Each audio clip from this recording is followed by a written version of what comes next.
రాజకీయ నాయకుడికి ఇదో పాఠమని వ్యాఖ్యానించారు. తమిళనాడులో సుస్థిర ప్రభుత్వం ఏర్పాటు దిశగా చర్యలు చేపట్టాలని గవర్నర్ విద్యాసాగర్ రావుకు విజ్ఞప్తి చేశారు స్టాలిన్.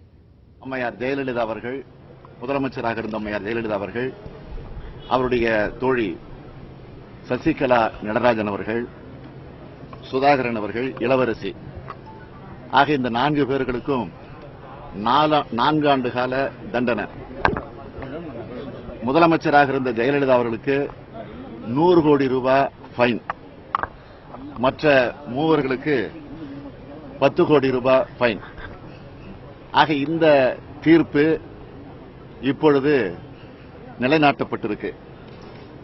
ஆக நீண்ட ஆண்டுகளுக்கு பிறகு இந்த நீதி நிலைநாட்டப்பட்டிருக்கிற காரணத்தால் இனிமேல் அரசியல்வாதிகளாக இருக்கக்கூடியவர்கள் பொது வாழ்வில் எப்படி தூய்மையாக இருக்க வேண்டும் என்பதற்கு எடுத்துக்காட்டக்கூடிய வகையில், வரலாற்று சிறப்புக்குரிய வகையில் இந்த தீர்ப்பு அமைந்திருக்கிறது.